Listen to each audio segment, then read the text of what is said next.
Hi hello ನಮಸ್ತೆ friends, welcome to my channel. ನಾನು ನಿಮ್ಮ ಪ್ರೀತಿಯ ಉಮಾಧುಶ್ರೀ. ನಾವಿವಾಗ ಲಕ್ಷ್ಮೀ ನಿವಾಸ ಸೀರಿಯಲ್ ಖ್ಯಾತಿಯ ಭಾವನಾ ಅವ್ರ ಬಗ್ಗೆ ತಿಳ್ಕೊಳ್ಳೋಣ ಬನ್ನಿ. ಇವರ ನಿಜವಾದ ಹೆಸರು ಬಂದು ದಿಯಾ ಮದನ್. ಇವರು ಮೂಲತಃ ಬೆಂಗಳೂರಿನವರು. ಇವರು ಹುಟ್ಟಿದ್ದು ಬಂದು 1992ರಲ್ಲಿ. ಎಟ್ ಪ್ರೆಸೆಂಟ್ ಇವ್ರ ಏಜ್ ಬಂದು 32. ಇವರ ತಂದೆ ಹೆಸರು ಮದನ್ ಮತ್ತು ತಾಯಿ ಅಶ್ವಿನಿ ಮದನ್.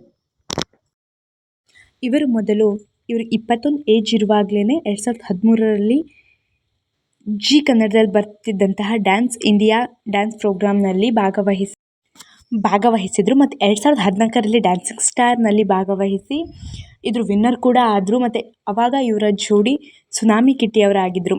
ನಂತರ ಇದಾದಮೇಲೆ ಅವರಿಗೆ ಕುಲವಧು ಸೀರಿಯಲ್ನಲ್ಲಿ ಚಾನ್ಸ್ ಸಿಗುತ್ತೆ. ನೆಕ್ಸ್ಟ್ ಕುಲವಧು ಸೀರಿಯಲ್ನಲ್ಲೇ ಆ್ಯಕ್ಟ್ ಮಾಡ್ತಾರೆ ಮತ್ತು ಇದು ನೆಗೆಟಿವ್ ರೋಲ್ ಆಗಿರುತ್ತೆ.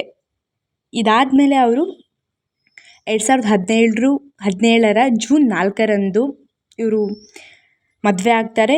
ಇವರ ಗಂಡನ ಹೆಸರು ಬಂದು ಶಶಾಂಕ್ ವಾಸುಕಿ ಗೋಪಾಲ್ ಅಂತ. ಮದುವೆ ಆದ ನಂತರ ಇವರು ಹೈದರಾಬಾದ್ನಲ್ಲಿ ಸೆಟಲ್ ಆಗ್ತಾರೆ ಮತ್ತು ಇವರಿಗೆ 2 ಮುದ್ದಾದ ಮಕ್ಕಳಿದ್ದಾರೆ. ಅವರ ಹೆಸರು ವಿಯಾನ್ ಮತ್ತು ಅವೈರಾ ಅಂತ. ಹಲವಾರು ದಿನಗಳ ಕಾಲ ಇವರು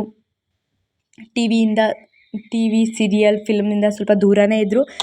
ನಂತರ ಇಸ್ಮಾ ಸುವರ್ಣದಲ್ಲಿ ಬರ್ತಿದ್ದಂತಹ ಇಸ್ಮಾ ಜೋಡಿಯಲ್ಲಿ ದಂಪತಿಗಳಿಬ್ಬರು ಭಾಗವಹಿಸ್ತಾರೆ ಮತ್ತು ಅದಾದಮೇಲೆ ಈಗ ಲಕ್ಷ್ಮೀ ನಿವಾಸ ಸೀರಿಯಲ್ ಮೂಲಕ ಮತ್ತೆ ಕಮ್ಬ್ಯಾಕ್ ಮಾಡಿದ್ದಾರೆ. ಆ ರೋಲ್ಗೂ ಕುಲವಧು ರೋಲ್ಗೂ ಈ ರೋಲ್ಗೂ ತುಂಬಾ ವ್ಯತ್ಯಾಸ ಇದೆ. ಅದು ನೆಗೆಟಿವ್ ಶೀಲ್ಡ್ ರೋಲ್ ಆದರೆ ಇದು ಪಾಸಿಟಿವ್ ರೋಲ್ ಆಗಿದೆ. ಇವರ ನಟನೆ ಅದ್ಭುತವಾಗಿದೆ ಅಂತಲೇ ಹೇಳ್ತಾ ನಮ್ಮ ಈ ಚಿಕ್ಕ ವಿಡಿಯೋ ಇಷ್ಟ ಆದಲ್ಲಿ ಲೈಕ್ ಮಾಡಿ ಮತ್ತು ನಮ್ಮ ಚಾನಲ್ನ ಸಬ್ಸ್ಕ್ರೈಬ್ ಮಾಡೋದನ್ನ ಮಾತ್ರ ಮರಿಬೇಡಿ.